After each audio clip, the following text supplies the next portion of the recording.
오늘 말씀 제목은 상황을 초월하는 특별함 이라는 제목입니다. 이 제목으로 은혜를 나누었으면 좋겠습니다. 상황을 초월하는 특별함. 그래서 오늘은 상황에 대해서 말씀을 드리겠습니다. 상황버섯 이야기는 아니고 상황. 이런 개그를 하면 욕먹는다 그러더라고요. 사람들이 웃지도 않을 뿐더러 심지어 짜증도 난다고.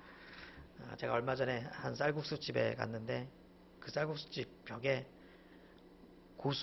배우 고수 사진이 붙어 있어요. 그러면서 그 밑에 고수 있음 이렇게 써 있더라고요. 제가 그걸 보면서 너무 재밌어 하니까 저런 개그하면 욕먹는 개그를 한다고 누가 그렇게 말해주더라고요. 이런 걸 요즘엔 아재 개그라고 하죠. 예전엔 저도 이렇게 아재 개그 들으면 짜증났어요. 뭐 저런 걸 하나. 근데 요즘은 그런 게 너무 재밌어. 그래서 이런 것을 보면 정말 아재 개그가 맞는 것 같다. 그래서 나도 확실한 아재구나. 뭐 이런 생각을 했었습니다. 아재 개그에 몇 가지 법칙이 있다 그러더라고요. 포기하지 말고 계속하라. 그래서 어찌됐건 오늘 말씀은 상황버섯에 대한 이야기가 아니라 시츄에이션, 상황, 그 상황을 말씀드리는 겁니다. 이제 이런 식으로 하면 이제 다른 설교보다 오래 가죠. 이 상황, 시츄에이션, 이 상의 사전적 의미를 보면 어떤 일이나 현상 따위가 이루어지거나 처해 있는 일정한 때의 모습이나 형편 이렇게 나와 있더라고요. 그래서 우리가 살아가면서 뭐 기쁠 때도 있고 슬플 때도 있지 않습니까? 또 편할 때도 있고 힘들 때도 있는데 그런 것과 밀접한 것이 바로 이 상황이죠.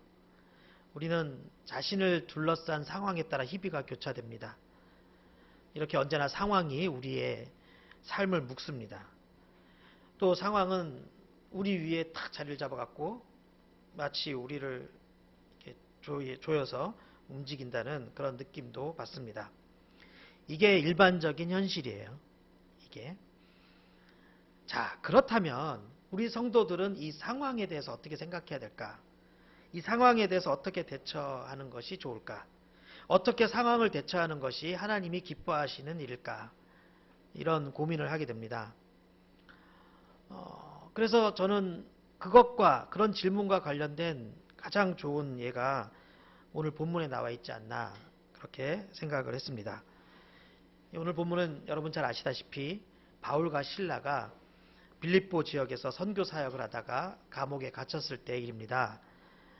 그런데 오늘 본문을 잘 살펴보면 이 상황과 관련된 두 가지 중요한 메시지를 발견하게 돼요. 상황과 관련된 두 가지 메시지 중에 첫 번째는요. 하나님께서는 성도들에게 상황을 초월하는 평안을 주신다는 사실이에요. 상황을 초월하는 평안을 주신다. 우리 25절 다시 볼까요? 한번 같이 읽어봅시다. 시작. 한밤중에 바울과 실라가 기도하고 하나님을 찬송하며 죄수들이 듣더라. 이거 앞의 내용을 잘 모르고 이 25절만 딱 보면 여기가 기도원인지 감옥인지 알 수가 없어요. 어떤 장소에서 기도하고 하나님을 찬송한대요. 여기 어디입니까? 이 장소는 감옥이에요. 감옥. 그냥 감옥도 아니었어요. 제대로 움직일 수 없는 그 좁은 곳에서 이 발은 또 가뜩이나 장소도 좁은데 그 발은 또 쇠사슬로 묶여져 있는 상황. 정말 최악의 상황. 그런데 그곳에서 어떤 일이 벌어져요? 그곳에서 찬양이 터져 나오는 역사가 일어나요. 여러분 찬양은 보통 어떨 때 합니까? 평화로울 때 하죠. 쉽게 말해서 좋을 때 하잖아요. 그럴 때 나옵니다. 내 영혼 평안해 내 영혼 평안해. 자, 이런 찬송 주로 어떨 때 나와요 여러분? 좋을 때. 진짜 말 그대로 평안해 그러니까 평안할 때 나오는 게 찬양이죠. 여러분 잘 아시는 찬양이죠. 근데 여러분 이 찬양이 어떤 상황에서 만들어진 곡인지 아십니까? 이게 이제 19세기에 성공한 법률가였던 스페포드가 만든 곡이에요. 이 찬송이. 어느 날 이 스패포드가 그동안 일하느라고 고생만 하고 가족들과 그렇게 평화롭게 여행도 못 다니고 그런 것 같아서 이 가족들과 큰맘 먹고 유럽 여행을 떠나기로 해요. 그런데 다 날짜 잡았는데 이 스패포드가 갑자기 일이 생겨갖고 조금 늦게 가게 생겼어. 그래서 부인하고 딸이 4명이나 있었어요. 부인하고 4딸을 먼저 유럽으로 보내요. 당시 이제 배를 타고 이제 비행기로 여행하고 그런 때는 아니었으니까 배를 타고 이제 여행을 하는데, 그렇게 이제 자기는 좀 늦게 가기로 하고 4딸과 부인을 먼저 보냅니다. 근데 그 배가 침몰하게 돼요. 그래서 부인만 구조되고 4딸이 모두 죽습니다. 청천벽력과 같은 일이죠. 그래서 스패포드는 배를 타고 아내를 만나기 위해서, 아내가 겨우 살았으니까 배를 타고 또 가요. 그 비극의 사고 해역을 지나게 됩니다. 그 기분이 어땠을까요? 저도 전에 그 세월호 침몰한 그 자리, 그 진도 앞바다를 이렇게 지나가 본 적이 있거든요. 뭐 그냥 우리가 생각하고 이렇게 TV를 통해서 뉴스를 봐도 슬픈데, 막상 그 현장에 가니까 이게 또 그 전에 못 느꼈던 그 슬픔이 있더라고요. 그 아픔이 있더라고요. 그래서 그게 한참 몇 년이 지났는데 제가 또 눈물이 나오더라고요. 그런데 저는 뭐 당사자가 아니지만 이 스패포드는 어땠을까요? 근데 그 사고 났던 해역을 배로 지나는 거예요.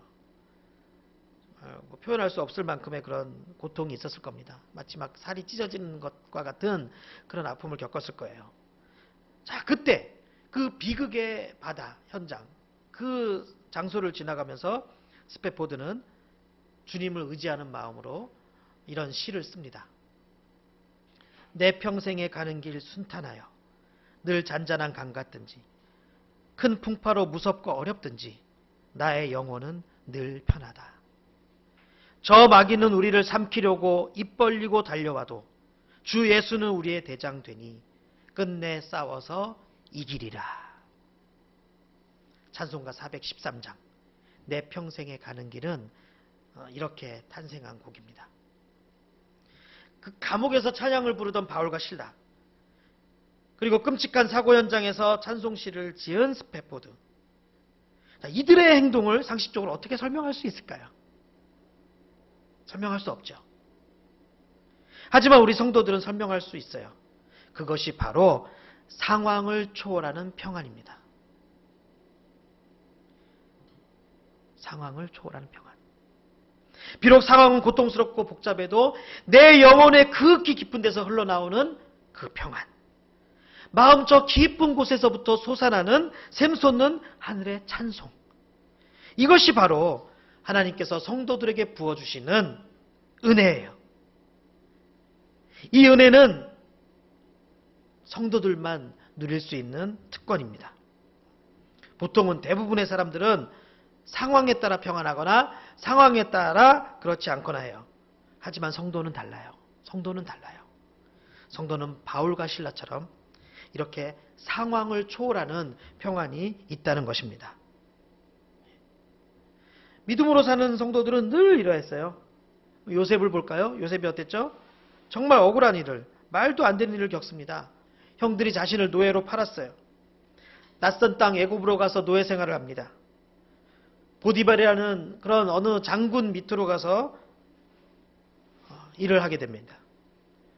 하지만 그곳에서 요셉은 형통의 대명사가 됩니다. 그러다가 또 억울하게 감옥에 갇히는 일이 발생해요. 하지만 감옥에서도 요셉은 형통의 대명사가 됩니다. 이렇게 요셉은 어떤 상황에서도 평안을 누렸고 주변 사람들에게까지도 그 평안을 끼쳤던 그런 은혜를 누리게 돼요. 다니엘도 마찬가지입니다. 다니엘도 다른 나라로 끌려갔죠. 그런데 다니엘은 어떤 상황이 닥치냐면 사자굴에 들어갈, 사자의 밥이 될 그러한 위기 앞에 속에서 그러한 상황 속에 빠지게 돼요. 끔찍하고 절망적인 상황이죠. 하지만 그런 상황 속에서 다니엘은 오늘 본문의 바울과 실라처럼 하나님 앞에 기도하는 그런 평안의 모습을 보여요. 또 친구는 닮는다고 다니엘의 친구도 마찬가지예요. 다니엘의 세 친구도 마찬가지였습니다. 다니엘의 세 친구 어땠어요? 뜨거운 풀무불에 들어가게 되는 끔찍하고 절망적인 상황이 닥쳐요. 근데 그때 한 줄기 희망의 메시지가 전달돼요. 느부갓네살 왕이 지금 풀무불 앞에 들어가게 된 지경인데 거기서 지금이라도 자기가 만든 신상에다가 절을 하면 풀무불에 들어가지 않도록 하겠다는 거예요. 이거 상황이 바뀔 수도 있는 그런 일이 닥친 거예요. 하지만 그런 상황 속에서도 다니엘의 세 친구는 평안을 뺏기지 않고 담대하게 고백합니다. 우리가 이 일에 대하여 왕에게 대답할 필요가 없나이다. 왕이여, 우리가 섬기는 하나님이 계신다면 우리를 맹렬히 타는 불불 가운데서도 능히 건져내시겠고 왕의 손에서도 건져내시리라. 그렇게 하지 아니하실지라도 왕이여, 우리가 왕의 신들을 섬기지도 아니하고 왕이 세우신 금신상에게 절하지도 아니할 줄을 아옵소서. 뭐죠? 이 풀무불이라는 상황도 이들의 평안을 뺏을 수가 없었던 거예요. 일반적인 상식으로 볼 때는 이 평안이라는 것은요, 상황에 따라서 생기기도 하고 사라지기도 하는 겁니다. 하지만 성도들은 다르다는 거예요. 성도의 평안은 상황에 끌려다니지 않습니다. 상황을 초월합니다. 그래서 성도들에게 주시는 이런 특별한 은혜에 대해서 이사야 3장에서 이렇게 말씀하세요. 야곱아, 너를 창조하신 여호와께서 지금 말씀하시느니라. 이스라엘아, 너를 지으신 이가 말씀하시느니라. 너는 두려워하지 말라. 내가 너를 구속하였고 내가 너를 지명하여 불러나니 너는 내 것이라. 네가 물 가운데로 지날 때 내가 너와 함께할 것이라. 강을 건널 때 물이 너를 침몰하지 못할 것이며 네가 불 가운데로 지날 때 타지도 아니할 것이요 불꽃이 너를 사르지도 못하리니. 어떠한 상황에서도 변하지 않는 사실이 있어요. 그게 뭐냐? 나는 하나님의 소유라는 사실이에요. 그래서 물과 불도 나를 해치지 못한다는 사실입니다. 그 믿음 때문에 성도는 어떤 상황 속에서도 그 상황을 초월하는 그런 평안을 누릴 수 있는 것이에요. 상황을 초월하는 평안이에요.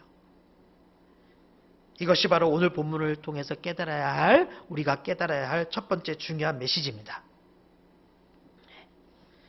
자, 그리고 상황과 관련한 두 번째 메시지는요, 하나님께서는 필요에 따라 그 상황을 바꿔버리기도 하신다는 사실이에요. 이게 두 번째 메시지예요. 오늘 본문이 주는. 자, 일단 우리 성도는 상황과 상관없이 상황을 초월할 수 있는 그런 평안을 누릴 수 있다는 것, 그것을 아는 것이 중요합니다. 바울과 실라가 그런 사실을 잘 보여주고 있죠. 자, 그런데 거기서 끝이 아니라 오늘 본문 26절을 다시 한번 보겠습니다. 같이 읽겠습니다. 시작. 이에 갑자기 큰 지진이 나서 옥토가 움직이고 문이 곧 다 열리며 모든 사람의 매인 것이 다 벗어진지라.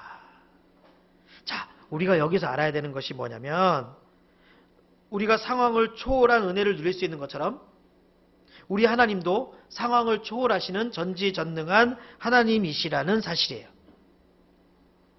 우리는 상황을 초월하는 은혜를 누릴 수 있어요. 그렇지만 우리가 상황을 바꿀 수는 없습니다.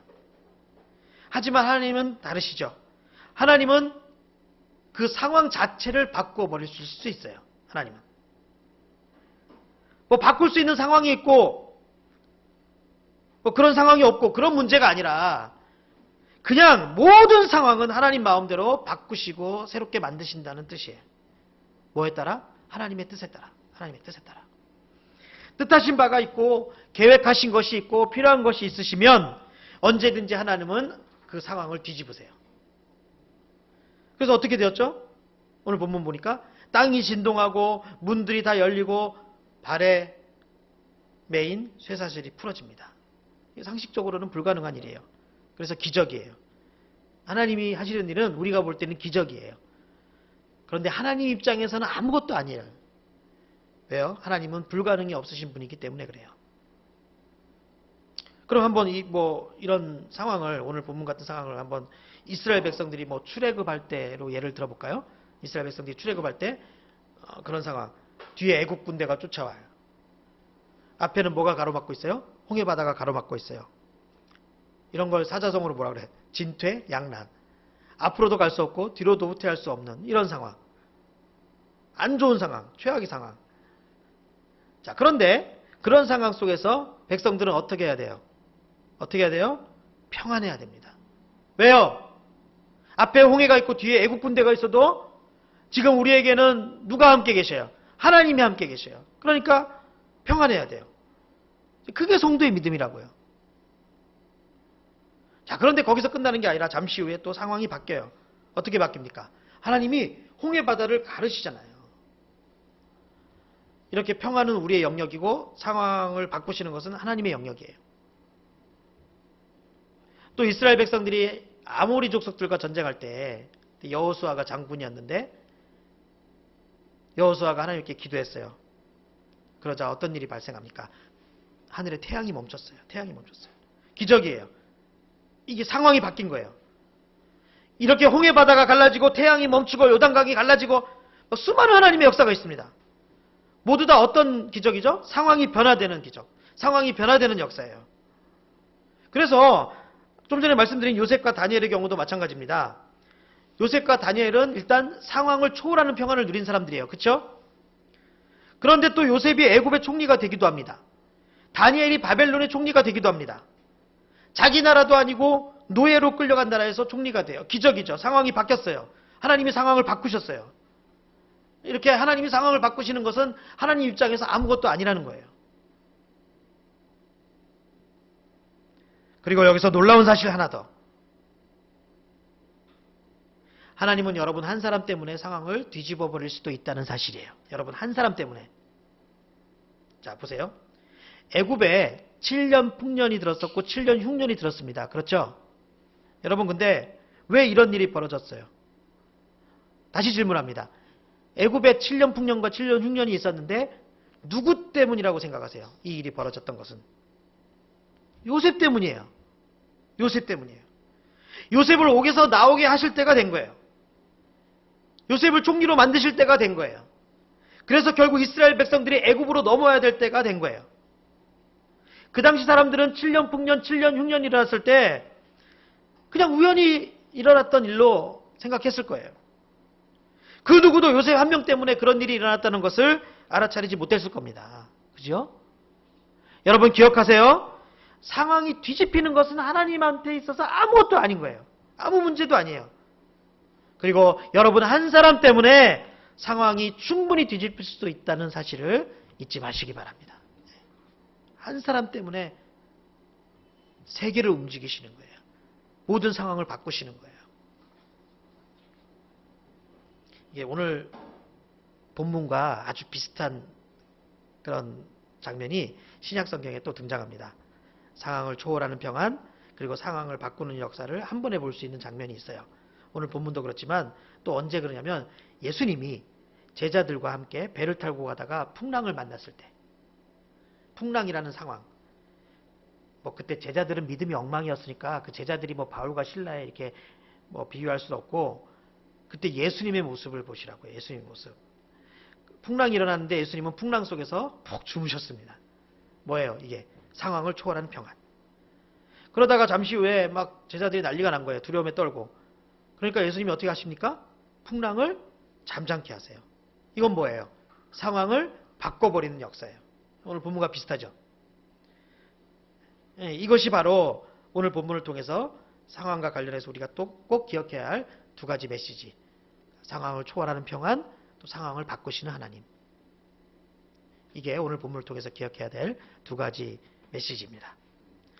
자, 그래서 이런 메시지를 통해서 그러면 저와 여러분들이 해야 할 일이 있어요. 해야 할 일이 있어. 제가 이것도 두 가지로 말씀드릴게요. 첫째, 어떤 상황에도 찬양하라는 것입니다. 좀 따라해 보실까요? 어떤 상황에도 찬양하자. 어떤 상황에도 찬양하자. 자, 성도는 어떤 사람들입니까? 상황을 초월하는 평안을 누리는 사람들이에요. 기억하세요. 상황이 우리의 평안을 절대로 빼앗지 못해요. 상황은 우리의 은혜를 절대로 빼앗지 못해요. 상황이 이렇게 되었으니 나는 당연히 두려워하는 거야. 나는 당연히 걱정하는 거야. 이러지 마세요. 아니에요. 상황은 우리의 평안과 우리의 은혜를 절대로 빼앗지 못합니다. 사실 우리의 은혜와 평강은 상황과는 상관이 없어요. 그러니까 어떻게 하겠습니까? 원망하지 마세요. 불평하지 마세요. 그러다가 괜히 하나님 앞에 큰 죄를 지어요. 물론 쉽지는 않죠. 이 바울과 실라처럼 한다는 게 쉽지 않아요. 이거 뭐 보통 사람들이 이렇게 잘할 수 있는 건 아니에요. 하지만 어떻게 해야 돼요? 애써야 돼요. 여러분 애써서 감사하십시오. 여러분 애써서 감사하세요. 상황과 상관없이 어떤 상황이든 애써서 감사하세요. 여러분들이 그렇게 하실 때 그런 감사를 보시고 하나님이 더 큰 평안을 주십니다. 더 큰 은혜를 주세요. 더 큰 감사거리를 주세요. 그래서 어떤 상황 속에서도 원망하지 말고 감사하세요. 감사는요, 능력이 있어요. 오늘 본문에서 감옥이 흔들리고 옥문이 열리는 역사, 이거 한편으로는 바울과 실라가 감사했기 때문에 벌어진 일이에요. 그들의 감사로 인한 능력이라고 할 수 있습니다. 감사는 이렇게 능력이 있어요. 여러분이 비록 척박한 상황, 힘겨운 상황에 있을지라도 그 안에서 감사할 거리를 애써서 찾으시고 감사의 고백을 하고 오히려 찬양을 해보세요. 찬양을. 그럴 때 그 누구도 흔들지 못하는, 그 누구도 빼앗지 못하는 그런 큰 평안을 하나님께서 여러분들에게 부어주실 것입니다. 그러다가 그 상황도 뒤집히는 역사가 일어날 거예요. 이게 우리가 해야 할 일이에요. 어떤 상황에서도 찬양하라. 우리가 해야 할 일 두 번째는요. 따라합시다. 하나님의 영광을 1순위로. 하나님의 영광을 1순위로, 항상 우선순위로 삼으라는 것입니다. 그래야 상황을 초월하는 평안을 누릴 수 있고요. 또 상황이 변화되는 역사를 체험할 수 있는 것입니다. 무슨 일을 하든지 무슨 상황을 만나든지 여러분들이 하나님의 영광을 목표로 삼으세요. 모든 상황 속에서 하나님의 영광을 목표로 삼고, 그리고 그러다가 여러분이 축복받거나 상황이 좋게 변화되는 그런 은혜들을 받았을 때도 그 공을 어디로 돌려야겠어요? 내가 잘해서가 아니야. 그 공을 항상 하나님께 돌리세요. 자, 바울과 실라로 예를 들어볼까요? 이분들은 지금 감옥에 들어가서도 뭐 했어요? 하나님의 영광을 1순위로 삼았다는 겁니다. 복음 전파를 1순위로 삼았어요. 그러니까 기도하고 찬송한 거예요. 감옥에서. 그게 그냥 제일 중요한 거야. 그러다가 옥문이 열렸을 때도 마찬가지입니다. 하나님의 영광을 1순위로 삼고 복음 전파를 1순위로 삼았으니까 어땠습니까? 그냥 일반 사람들처럼 도망가지 않았어요. 늘 하나님의 영광을 우선순위로 삼으니까 옥문이 열렸을 때도 자동적으로 그 하나님의 영광 이걸 자동적으로 생각한 거예요. 그래서 그냥 탈출하는 게 아니라 이거 우리가 탈출하는 게 복음 전파일까? 우리가 지금 이 감옥에서 도망가는 것이 하나님 영광일까? 아니면 따로 할 일이 있나? 이것을 생각했어요. 그러다가 감옥을 지키던 간수에게 주 예수를 믿으라. 그리하면 너와 네 집이 구원을 얻으리라. 이런 놀라운 선포를 할 수 있게 된 것이고, 그야말로 기가 막힌 말씀이잖아요. 이런 명언이 지금까지 전해지잖아요. 그러니까 하나님이 옥문을 여신 이유가 있었던 거예요, 다. 그러니까 여러분, 하나님은 바로 이런 사람들에게 상황을 변화시켜 주시고 이런 사람들에게 축복을 주시는 거예요. 아무한테나 주는 게 아닙니다.